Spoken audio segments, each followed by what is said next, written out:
Donc la production décentralisée sur nos territoires, ou en fait donc les territoires du syndicat Énergie Vienne, c'est une réalité puisque depuis fin 2008 jusqu'à fin 2012, on est passé quasiment de 0 raccordement à 2400 raccordements et pour une production de l'ordre de 70 mégawatts. Ce qui nous donne au niveau de la production et du passage de l'énergie au niveau par exemple du poste de l'île Jourdain, la courbe que vous avez sur la droite avec donc des plus en consommation et des moins puisqu'on est en dessous du trait horizontal de 0, donc des refoulements. Et vous allez me dire c'est la preuve donc de l'autonomie énergétique, de l'équilibre. Je dirais attention, pas tout à fait.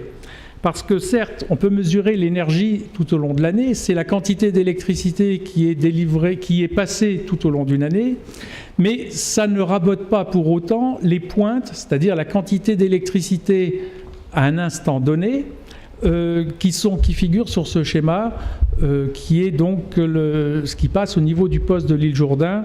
Là, c'était à mi-août 2012. Donc, ne pas confondre puissance et énergie. Sur ce schéma qui représente ce qui passe au niveau du poste de l'île Jourdain au mois d'août, le 16, 17 et 18 août 2012, en bleu la consommation des clients et en marron la production. La production essentiellement donc avec du biogaz et du solaire. Et on voit qu'en fait, on a des productions, on s'y attendait, mais là, c'est réellement la réalité. On a des productions en milieu de journée, au moment où la consommation est la plus faible, et puis des absences de production en soirée ou le matin, alors que les consommations sont les plus fortes. Alors, comment faire pour essayer d'atteindre l'équilibre ? Premièrement, en jouant sur la courbe de la production. Par le biais de stockage, on l'a évoqué, stockage batterie ou stockage d'énergie sous forme de gaz par exemple, ou par le pilotage des installations de production, en les modulant éventuellement. Donc c'est ce qui est fait actuellement en France, au niveau des smart grids, donc les réseaux intelligents, et également dans notre département, puisque SRD, Séché et le CEA sont associés autour d'une expérience de smart grid qui précisément vont jouer sur la production et le stockage. Deuxième grand volet d'action, c'est sur la courbe bleue, donc sur les consommations, c'est d'essayer de décaler les consommations pour pouvoir se caler au maximum des productions. Et donc là, c'est par une action à l'aval compteur, c'est-à-dire chez le client, en fait, chez chacun des 34 millions de clients qu'il y a en France, par une incitation. Alors vous allez me dire, une incitation, c'est un peu amusant, mais je veux faire référence, par exemple, aux messages SMS qui ont été l'hiver dernier envoyés par RTE au niveau de la Bretagne, par des actions, par des signaux, par le prix, et par le pilotage directement des appareils, c'est un peu pour le futur, mais ça arrive dans les 5 ans qui viennent, ça arrivera. Deuxième grand volet pour améliorer effectivement l'autonomie énergétique, ou essayer d'atteindre l'autonomie énergétique, c'est rapprocher les lieux de consommation des lieux de production. Alors un premier élément sont les pertes électriques. Les réseaux électriques perdent et les pertes sont notamment fonction de la longueur des réseaux. Il faut savoir qu'un gestionnaire de réseau perd entre 3 et 7% de la consommation qui transite dans les réseaux, de telle sorte que pour SRD, par exemple, annuellement, on a 100 gigawattheures qui sont perdus. C'est-à-dire en gros la consommation de Châtellerault. Voilà un levier où il faut viser à essayer de réduire ces pertes. Deuxième volet, c'est l'optimisation des investissements, à essayer de réduire, bien entendu, les longueurs des réseaux et des raccordements. Alors tout cela est bien joli, vous allez me dire, mais en parallèle, je fais référence à une étude que l'on a menée il y a 12 à 18 mois et qui concernait les perspectives d'évolution des consommations au niveau de nos territoires pour l'année 2020. Et malheureusement, bien malheureusement, on voit que les zones de forte production en bleu vont se concentrer dans le sud de la Vienne, tandis que les principaux lieux de consommation donc, se situent au centre de la Vienne, bien évidemment, autour de l'axe Poitiers-Châtellerault. Et donc là, une cohérence locale à la maille des postes sources qui devra être visée pour essayer d'optimiser ce point. Autre point que je voudrais terminer sur cet aspect technique un petit peu, donc un équilibre local qui est à viser, mais contrairement à certaines idées reçues, le réseau de transport RTE, ou ce qu'on appelle la plaque cuivre France ou Europe, est nécessaire et en aucun cas ne pourra disparaître. Elle vise à la stabilité des réseaux, et cette stabilité est nécessaire. Il y a la sécurité des approvisionnements et également joue sur la solidarité interrégion. Je ne voudrais pas surtout interférer avec les travaux qui sont en cours actuellement, mais je veux simplement donner des ordres d'idées, des grandeurs.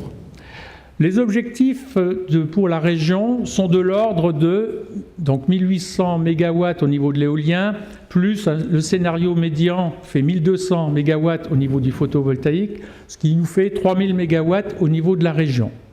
Brutalement et arbitrairement, je divise par 4 avec les 4 départements, ce qui peut faire de l'ordre de 750 MW pour la Vienne. Et au niveau des investissements réseau que l'on aurait à réaliser pour ces 750 MW, ces investissements réseau peuvent aller entre 10 millions d'euros et 100 millions d'euros. Alors vous allez me dire, votre fourchette elle est un peu large quand même. Tout simplement, 10 millions d'euros, si on arrive à placer l'ensemble de ces 750 MW au plus proche des postes sources qui ont de la consommation. C'est le meilleur des cas, le cas idéal. Et on aurait simplement quelques évolutions à réaliser. Et 100 millions d'euros si, malheureusement, l'ensemble de ces productions se place dans des zones où les postes sources ne peuvent plus accepter de production et où on est contraint de construire effectivement donc des nouveaux postes sources. On voit là toute la fourchette qui existe et qui milite pour une concertation locale et une optimisation importante au niveau des projets. Il en est de même pour les coûts échoués. Alors les coûts échoués, c'est simple, c'est un poste source qui est construit avec un objectif tel qu'il est défini au niveau du schéma, et puis les producteurs n'arrivent pas, ou pas tous, de telle sorte qu'il y a des investissements qui ne vont pas travailler, qui ne vont pas servir.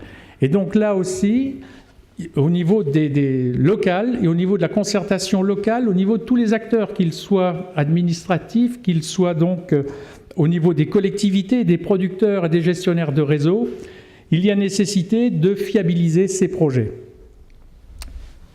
Autre exemple, la méthanisation. La méthanisation qui est une production permanente, bonne production pour les réseaux, pour la consommation, mais elle nécessite également une coordination multi-énergie puisqu'il y a nécessité de coordonner les déchets, la production des déchets, les transports et l'installation des dites productions. Donc là aussi, une concertation locale permet d'optimiser ces territoires, ces aménagements au niveau du territoire. Et enfin, il en est de même au niveau du véhicule électrique où les usages des collectivités influent, les flux migratoires des personnes sont à prendre en considération, de même que les contraintes qui existent sur les réseaux. Donc c'est réellement un aménagement des espaces qu'il faut prendre en compte au niveau de nos territoires. Et enfin, donc je termine par un rapide résumé de ce que je crois. Donc l'autonomie énergétique locale est un levier pour pouvoir intégrer l'ensemble des projets, et ça j'y crois fortement. C'est également permettra de lancer l'initiative locale. Et enfin, dernièrement, un point que je n'ai pas développé, mais qui est important, c'est de pouvoir communiquer avec le grand public, obtenir l'adhésion du citoyen, parce qu'elle est extrêmement importante au niveau de nos territoires, et elle permettra également de lancer les expérimentations inévitables qui vont avec ces grands enjeux. Et je résumerai, je termine simplement par cette phrase. Avant, c'est-à-dire dans les 30 glorieuses, dans les années 70-80, on adaptait donc la production en fonction de la consommation. Et dans le futur, et c'est l'objet même de notre transition énergétique, on devra adapter la consommation à la production, et la production décentralisée surtout, qui arrive. Et c'est bien à travers cette adaptation et ce besoin d'aller vers le consommateur que prend tout le sens du débat de la transition énergétique et de l'action locale.